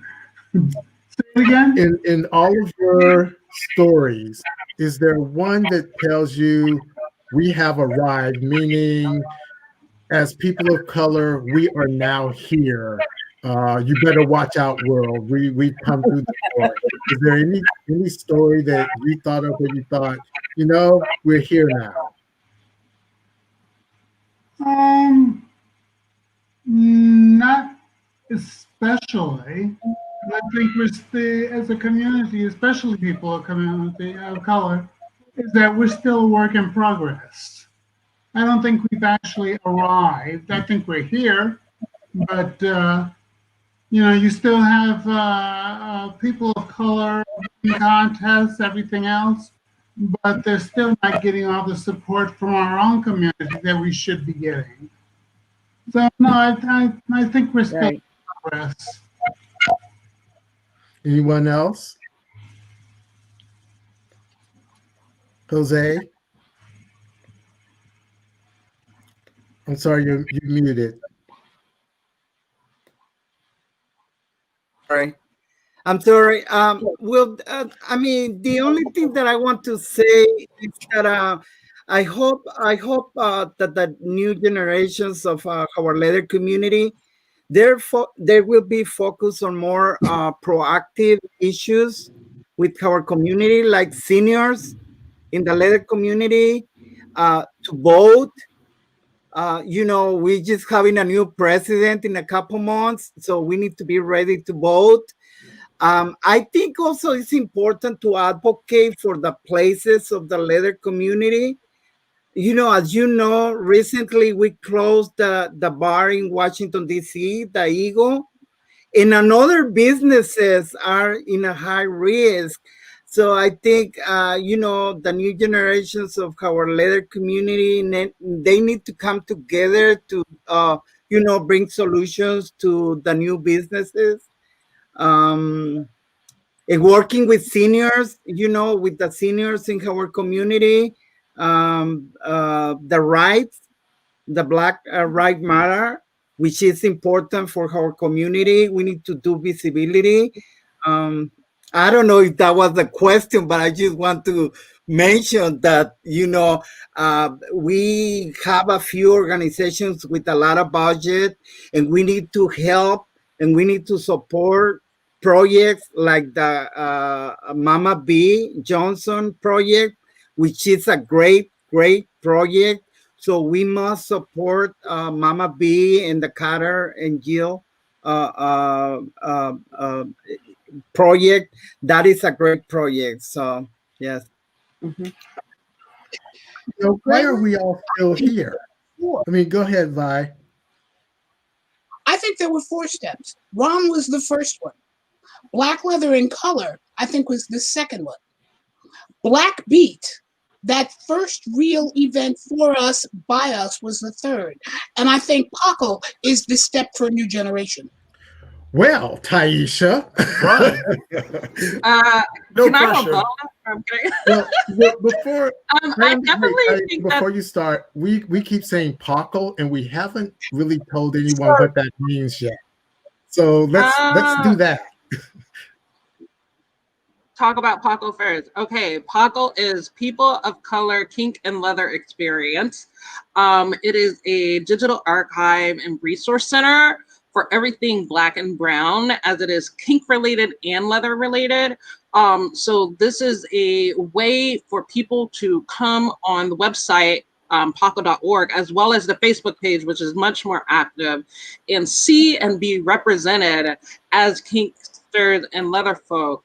When we talk about how if we've arrived, I would say in the title holder system, yes, Black and Brown folk have arrived in the title holder system. When we talk outside of the title holder system, there's still a lot more work to be done when it comes to the larger community actively engaging in the empowerment and support of Black and Brown people in this community. It's one thing for Black and Brown people to keep creating their own spaces.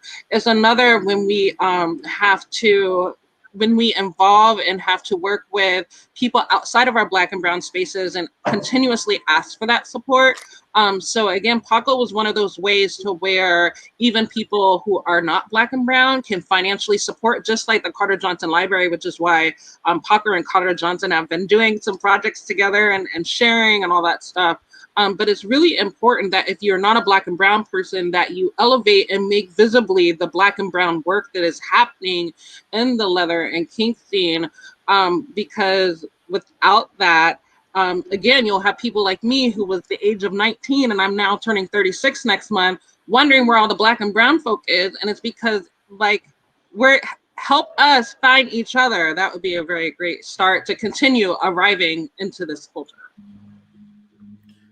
One of the things that I think about sometimes is, when we were growing up, we didn't have an internet, we didn't have cell phones, we didn't have any of that.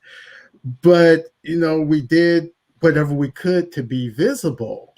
Do you think, and I know we're a little over time, I'm sorry, this to the panel, do you think we can survive without the bar culture, without seeing each other in person for long? Can the events online sustain us? I think it's something good to think about. I don't have an answer for it, though. That's for sure. I mean, I came up in the bar scene, and mostly men's bars. So, I like what we're doing, though. I've gone and watched a few of our. I don't do that much because I don't really watch television or do this much. But I've really enjoyed it. It's like there is a connection. Hearing about this today, I was really excited because I was going to get to see people I haven't got to say even hello to in years. So, or unless it was at an event, and at the event you can't really talk to each other much. Hi, how are you? Hug, hug. So glad to see you. and then the next one's there. You know, you go from person to person just so you can see everybody. It's like, Graylin, you and I love you, and I never get to see you unless it's at IMsLL because you're so far away now. But you know, it's and Cain, I haven't seen you in years. I mean, years. Daddy Steve, I have seen you recent. I think, well, within the last couple of years. But that's okay. I don't want to age us. And of course, my twin, we connect all.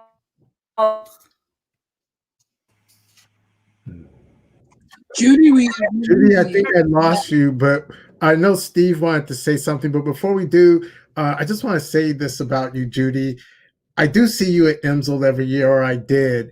And every year I'm at IMsLL, I see someone off to the side who's watching you, and I usually go and I grab them.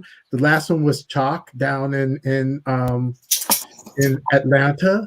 I go grab them, I bring them over, I introduce them, and immediately they start to cry. I just don't know what it is, but whenever people meet you, you know, this is Judy Tallwing, they just instantly start crying. You know, it's a thing. It's definitely a thing. I just wanted to say that, but I know Steve, you wanted to chime in. I just want to respond to your question about, can we survive this thing where the bars are dying and we've got a social distance? I think the young people are going to lead the way. I think us old adults are learning technology. I never knew how to do this before. And, you know, it took me 3 or 4 times to find out how to work Zoom. And now this is another platform. And so that's why I have Jay. These things are happening. And I think people are really being creative and they're finding ways. And what I'm finding out too is that people who experience this are still hungry for it. And it is satisfying a need. People want to still be connected with other people. They still want access to information. They still want community. We still are very social creatures, and we need each other. And when we're isolated and can't talk and speak and touch one another, this is really important. And I think it's going to actually grow and catch on. I think this first series that you're starting, Graylin, is really going to take off. So thank you for doing this. I think it's really going to grow and people are going to copy it. So you're going to see many versions of community coming together like this. I mean, we definitely need to find time to have sex in person or online, because I'm also a voyeur. So hello, for anyone who wants to send me videos or pictures, thank you. But like, at the same time, there's that counterbalance of like, how do you continue that connection that you created or sustained in person online? And that's what some of the younger communities are helping develop, is because some of us, like me, love having these conversations with some of the older generations and reaching out to them and asking them about their histories and stuff, as well as gaining that information advice as to how to do their own journey, how to be political, how to be an activist in the community. You know, I've read those articles in Drummer. I read the articles that Judy and Bai and Jill wrote in terms of being an activist politically, even while wearing a vest in the leather scene. So it's really important to not forget where you came from, also have sex, but also like be open and willing to that evolution that occurs in the culture, even if it kind of makes you uncomfortable at times. Thank you. One of the things about this is people who don't get to travel or who can't get away even before this virus get to do this. You can talk to people who can't go out and do things, or people who can't go out and do things can get to see you and talk to you this way. So it also opens a door that was not opened. It brings us so much closer in a way. It makes the distance less important. Mm-hmm. Jose, I'd like to throw a question at you, and I know we're out of time, but just I need to ask you this. Do you feel that, how do you see the place of Latino men in this culture fitting in? And I'm talking in the future, because I feel that we don't represent you well enough.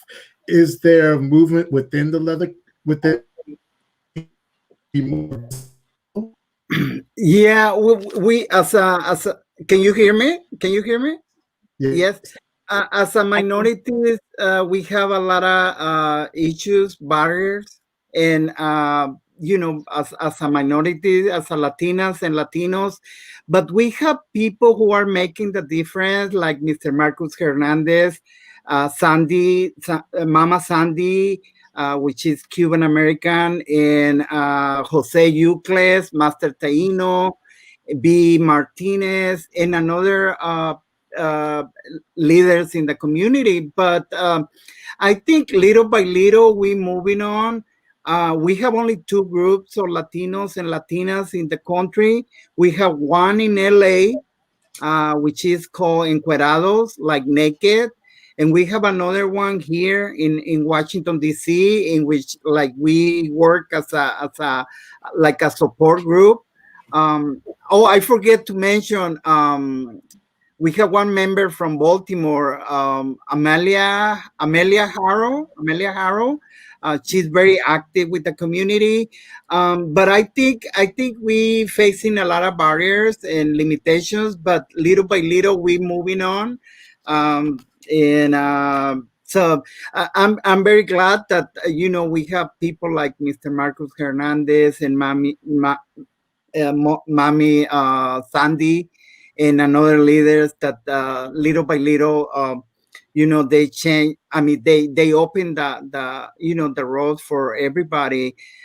Last year I started working with the leather community in Mexico City, and I go frequently to Mexico to help our sisters and brothers in Mexico, with books and translating things from Spanish, to English to Spanish. But I think as a minority, little by little, we just moving on, and I'm very happy to be part of the community. And in June, I start my new project. It's Jose Gutierrez Archives, which is dedicated to archive. I'm doing oral histories right now, but I'm very happy. It's a new project, and I have a lot of things in my mind. So I'm very happy to be part of the community. Well, thank you. There is actually a Latino group on Facebook. It's called Latinos in Leather, that I'm also part of because I'm half Panamanian. So that's also really cool. The influx of Latinos. No, it's on Facebook. It's called Latinos in Leather. If you're not in the group, I'll invite you in. But it was started by, I believe, Mia Rose, and that group exists. A lot of Latinos are in that group right now. So that it's been really cool seeing that development. We talk about Master Taino. Master Taino has been around for decades and has been kind of like this unsung person. He also has a very large digital footprint, has given numerous keynote speeches that Paco will be publishing over the next several weeks. But I also want to speak to the fact that, like, apparently I was one of the first people to give a when the title holder stepped down, you're able to roast them. And I actually gave Lucky's roast entirely in Spanish, because I really think it's important to show a different lens of leather, whether it's via language or just your existence and your ethnicity. So I would say to all the Latinos out there, don't be afraid to speak Spanish in leather environments, because you'll never know who can be picking up on that and who will want to come around and stay. Thank you. Really Thank you. Well, we're just about out of time. And Mama Vi, I started with you, so I'd like to end with you. Closing remarks, please. You've made your ancestors proud. It really is just that simple. The leather wings that watch over us are watching now, and they're smiling. Okay. you do that to us, don't you? You bring up all that emotion. That's so unfair. Well, I want to thank each of you from the bottom of my heart. This has meant a lot to me and a lot to my brother. And I hope you're right. We will continue, and we will depend on some of the younger people to just kind of pull us into this century, keep pulling us back in, because it's so easy to just sit down and be on the couch. But we love being involved. And I know there are times when there seems to be this big division, but we're all in the same family. We're all in this together. And so, we'll count on you to pull us in, and you can count on us to share our history and our stories with you. So thank you very much, everyone, for being here. Please remember that tomorrow ONYX has a beer bus, and that will be on our ONYX page. We will also put a link. What?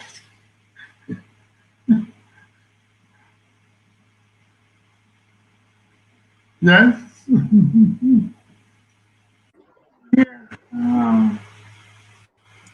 Did we lose Graylin? I think we lost Graylin again. That's so sloppy of us. No. No. I'm sure he was going to say we're going to put the link of this recording as soon as possible on the ONYX page. That's all I would know. Oh, not how we can have a. I'm drinking wine.